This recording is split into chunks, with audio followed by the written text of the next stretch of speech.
Senhor meu Deus e meu Pai. Em o nome do Teu Filho amado, Senhor Jesus Cristo, eu entro na Tua santa e rica presença e dirijo as minhas palavras a Ti, reconhecendo que nesse nome há toda a autoridade e poder e virtude para que nós possamos ter forças e vencer tudo que se opõe à Tua vontade para nós. Assim como está escrito em Salmo 124, no verso 8, em Tua palavra, que o nosso socorro está no nome do Senhor, que fez o céu e a terra. Graças a Deus por isso. Eu apresento a todos que irão participar, de certa forma, comigo nesta meditação, assistindo esse vídeo, prestando atenção na Tua palavra. Porque a Tua palavra é que nos sustenta. Eu mesmo, de mim mesmo, não tenho nada a oferecer. Porque tudo que eu possa me esforçar para oferecer de mim mesmo é passageiro. Mas assim como diz a Tua palavra, passarão os céus e a terra, mas as Tuas palavras não hão de passar. Nos ensina, Espírito Santo, e abençoe a cada um destes que estarão participando dessa meditação. É isso que eu te peço, em nome do Pai, do Filho, do Espírito Santo, e todo aquele que crê, diga amém e graças a Deus. Boa noite, pessoal. Ou independente do horário que você apertar o play, seja abençoado, seja abençoada em nome do Senhor Jesus.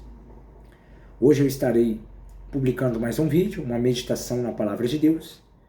E se você assim tem uma Bíblia à sua disposição, um exemplar da Bíblia, não perca tempo, pegue sua Bíblia aí e leia comigo, porque isso facilita a nossa meditação. Eu deixarei alguns segundinhos para que você possa abrir no livro a qual eu irei direcionar. Abra sua Bíblia aí em 1 Pedro, no seu capítulo 4. Fica lá para o final da Bíblia. 1 Pedro, capítulo 4.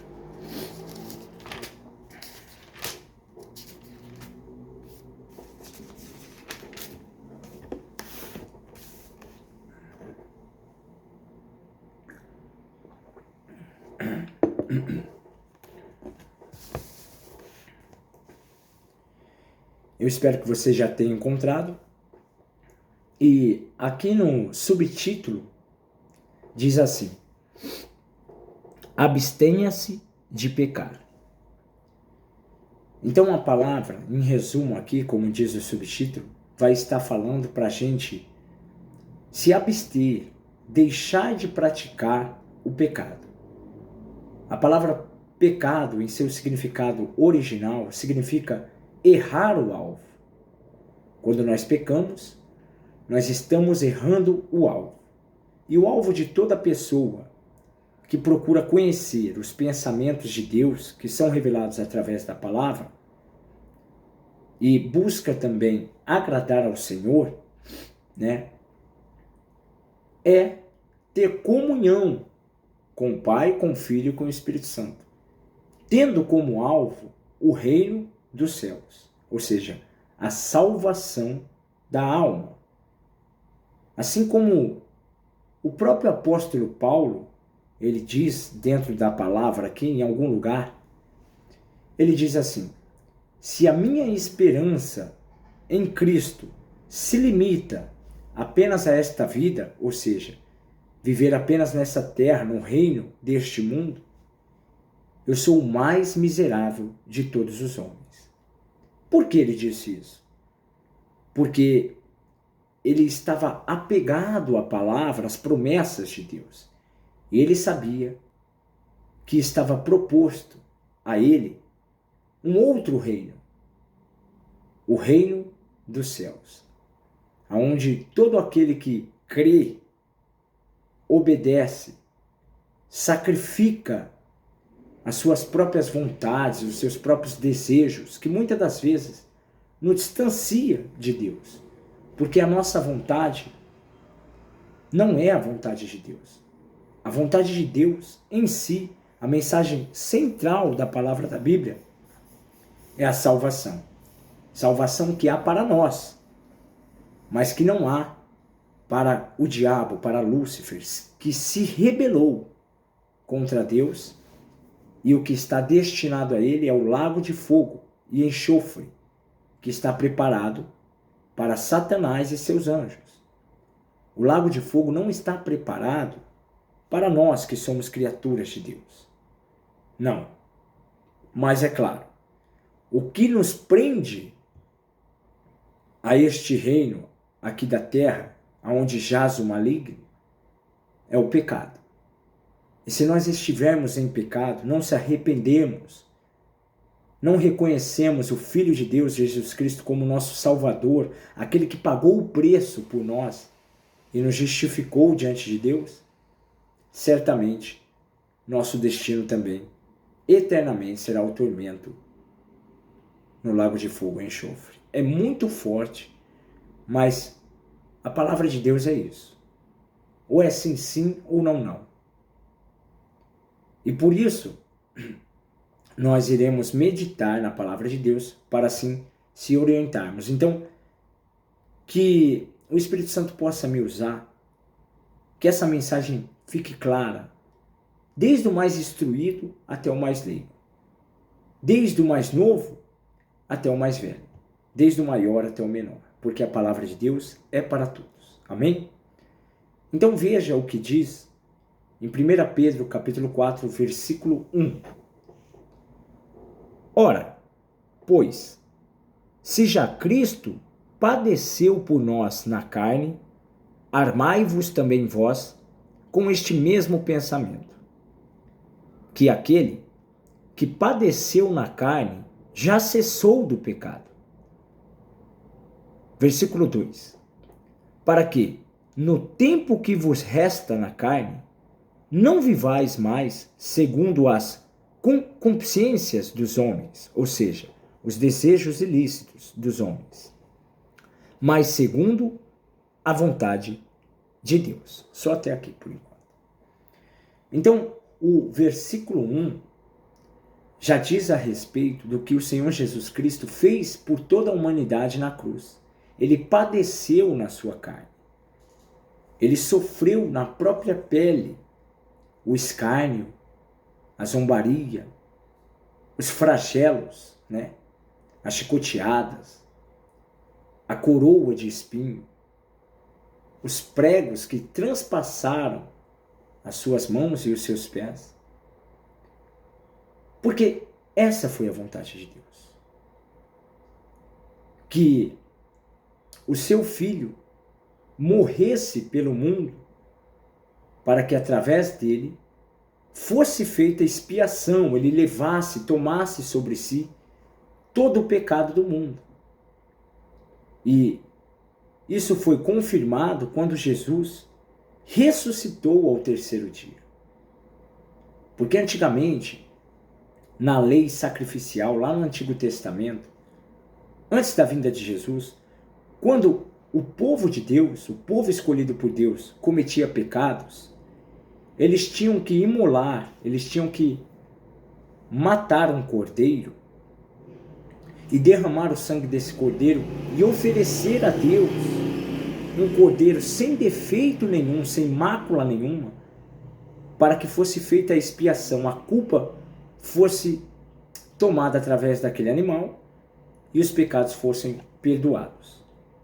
Então a vontade de Deus para salvar a humanidade foi enviar Jesus, homem que nunca teve pecado algum, imaculado, para que morresse por nós no sacrifício no Gólgota e tomasse sobre si nossas dores e enfermidades, inclusive a enfermidade do pecado. E todo aquele que nele crê, entregar a sua alma a ele, certamente estará salvo. Assim como eu comecei na oração, que o nosso socorro, só quem pode salvar a nossa alma do tormento eterno é o Senhor Jesus. É o nome do Senhor Jesus, que fez o céu e a terra. Graças a Deus por isso. Então, em suma, no versículo 1, quem reconhece esse sacrifício feito pelo Senhor Jesus Cristo não tem dificuldade de viver uma vida separada do pecado, visto que o pecado é uma ofensa contra Deus. O pecado é uma injustiça. E Deus, em sua essência, ele é justo. A palavra diz, em Salmos 89:14, se eu não me engano é isso, que justiça e juízo é a base do trono de Deus. E misericórdia e verdade irão adiante do seu rosto. Jesus Cristo é o exemplo da misericórdia de Deus. Jesus Cristo é a verdade que nos conduz aos pastos verdejantes. Então, uma vez que a pessoa reconhece o sacrifício feito pelo Senhor Jesus Cristo, ela abstém-se de pecar. Ela deixa de errar o alvo. Visto que, se nós compactuamos com os pensamentos divinos, que é a palavra de Deus, logo o pecado se torna algo que a gente repudia, algo repugnante que nos traz nojo, algo que a gente sabe que é uma ofensa contra Deus. Mas a palavra aqui também nos diz, nesse mesmo versículo 1, para nós se armar de um mesmo pensamento. E que pensamento é esse? Esse pensamento é conforme a vontade de Deus. Porque mesmo a gente rompendo com o pecado, isso eu digo para as pessoas que se batizaram nas águas, reconheceram que o modo a qual estavam vivendo era uma ofensa contra Deus, o Espírito Santo convenceu elas do pecado, e elas alcançaram arrependimento e sepultaram a velha criatura nas águas e ressurgiram uma nova criatura em Cristo, né? Mesmo que a pessoa tenha feito esse passo a passo, nós devemos saber que o diabo, ele não desistirá de nós.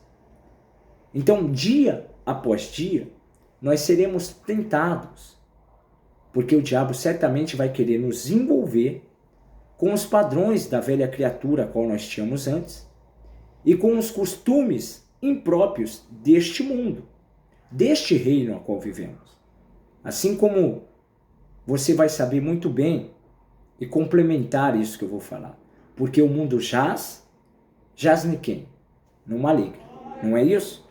Então nós sabemos que o diabo, ele tem reinado aqui nesta terra, digamos assim, para as pessoas que não observam os pensamentos de Deus, a vontade de Deus. Então, olha o que diz o versículo 2 a propósito.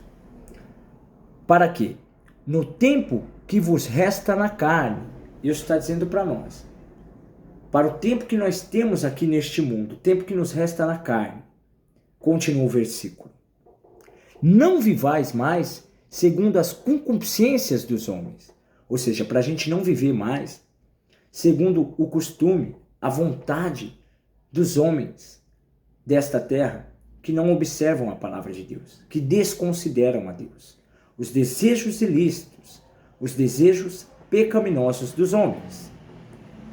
Aí diz o versículo no seu final, mas segundo a vontade de Deus. E a vontade de Deus é nos conduzir a uma vida de eternidade. Porque, além desse corpo a qual nós temos, além da inteligência a qual possuímos, nós temos uma alma. E a alma, ela é eterna. O corpo volta ao pó. A inteligência volta para Deus, que é dono de toda a sabedoria. Mas a alma ela parte para a eternidade. E aqueles que estão com Deus, aqueles que reconheceram o que Jesus fez, certamente escolheram aqui nesta terra e investiram o tempo de vida na carne aqui nesta terra no reino dos céus, mas aqueles que desconsideram a vontade de Deus também passarão para a eternidade, mas nós bem sabemos que o destino eterno destes será um destino de tormento eterno. Essa é a vontade, essa é a verdade. Então, a palavra também nos diz para que nós estejamos armados de um mesmo pensamento. Visto que o diabo, ele é o inimigo de nossas almas. Ele quer nos conduzir para o mesmo destino que está decretado por Deus para ele e os anjos que se rebelaram. Então, nós devemos combatê-lo usando armas espirituais. Armai-vos de um mesmo pensamento. E a arma a qual Deus nos concede é a sua palavra. Se nós conhecemos a palavra de Deus, nós temos fé e força para vencer toda a tentação, todo o desígnio do mal, que muitas das vezes sopra pensamentos à nossa cabeça, e também a autoridade que há no nome do Senhor Jesus. Essas são armas que a gente combate Satanás, o diabo. Eu espero que esteja muito claro para que você possa entender como nós combatemos. A propósito, eu posso me recordar e usar como exemplo, lá em Mateus capítulo 4, Jesus, após ser batizado nas águas para nos dar um exemplo, né? Porque Jesus não teve pecado, mas para dar o exemplo e cumprir toda a lei, toda a vontade de Deus, ele foi batizado nas águas. E logo após, ele recebeu também o batismo com o Espírito Santo. Assim que ressurgiu das águas, desceu em forma corpórea de uma pomba o Espírito Santo sobre ele. E a palavra diz que ele foi conduzido ao deserto pelo Espírito Santo, para ser tentado pelo diabo. E o diabo, num momento de fraqueza, tentou a Jesus, fazendo com que Jesus tivesse que usar dessa arma para vencê-lo. Jesus, sendo filho de Deus, tendo a mesma essência do Pai, sendo Deus, combateu o diabo usando a palavra. Ele não usou da sua divindade para vencer o diabo, porque Jesus também era homem, era carne e osso como nós.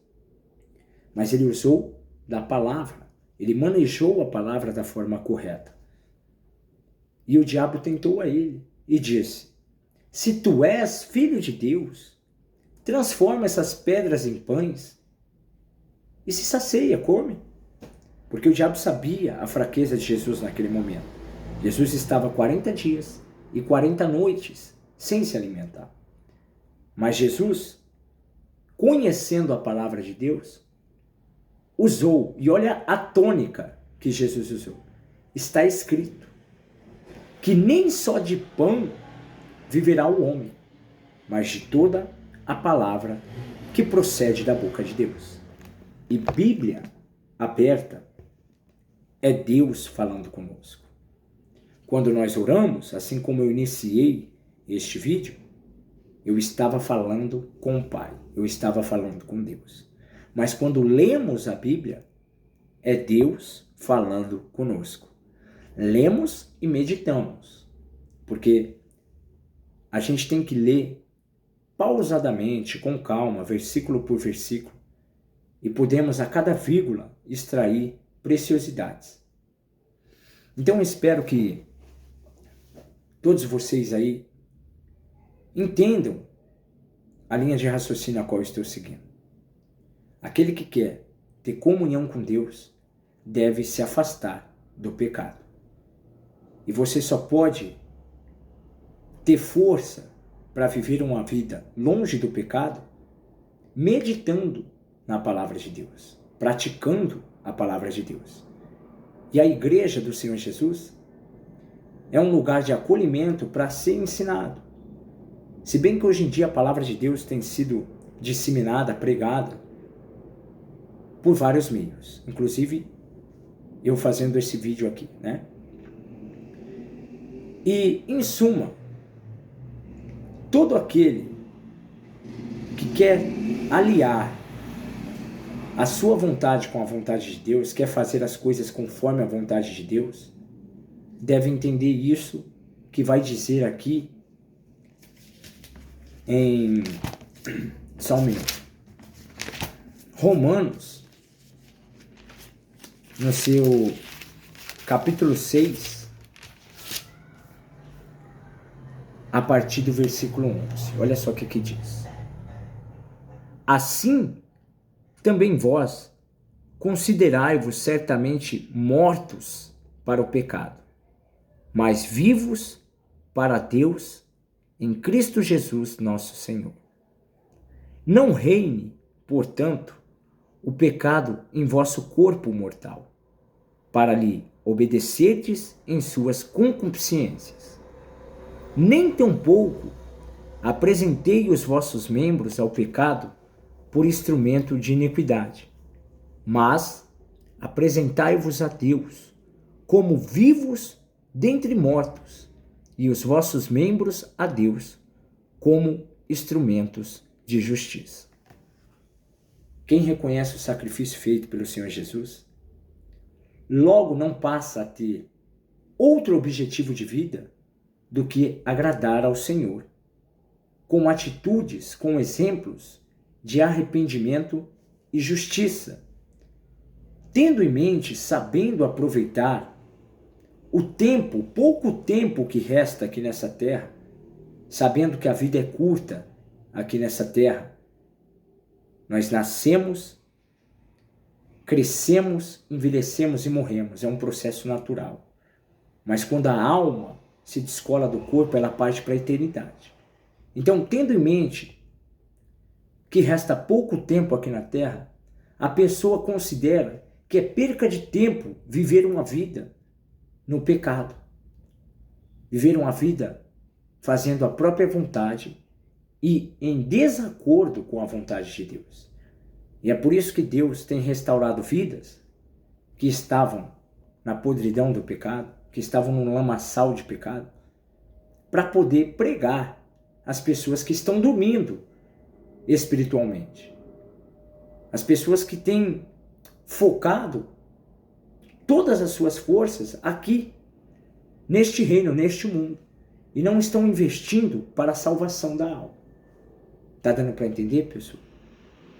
Então, a pessoa que realmente reconhece o sacrifício do Senhor Jesus passa a viver em obediência, fazendo aquilo que é justo diante dos olhos de Deus, tendo em mente que é isso que irá fazer eternamente, honrar a Deus eternamente. Por isso nós devemos começar desde agora. E essa é a mensagem a qual está sendo transmitida por meio desse vídeo. Eu espero que essa mensagem possa trazer temor e tremor para aqueles que estão vivendo uma vida longe da presença de Deus, uma vida entregue às concupiscências, aos desejos da carne, aos desejos do coração, e possa haver arrependimento. Saiba que a vontade de Deus é que você viva eternamente em um reino de paz, em um reino dos céus, muito diferente deste mundo a qual nós vivemos. A propósito, em João, no seu capítulo 3, versículo 16, diz, e eu vou encerrar por aqui, porque Deus amou o mundo de tal maneira que deu o seu Filho unigênito para que todo aquele que nele crê não pereça, mas tenha a vida eterna. Que Deus abençoe abundantemente a cada um de vocês e que você possa tomar a decisão certa em viver uma vida de santificação. Não perca tempo. Procure uma igreja, procure aprender da palavra de Deus. Procure estar envolvido com pessoas que te elevam espiritualmente. Que Deus abençoe a todos e até o próximo vídeo, pessoal.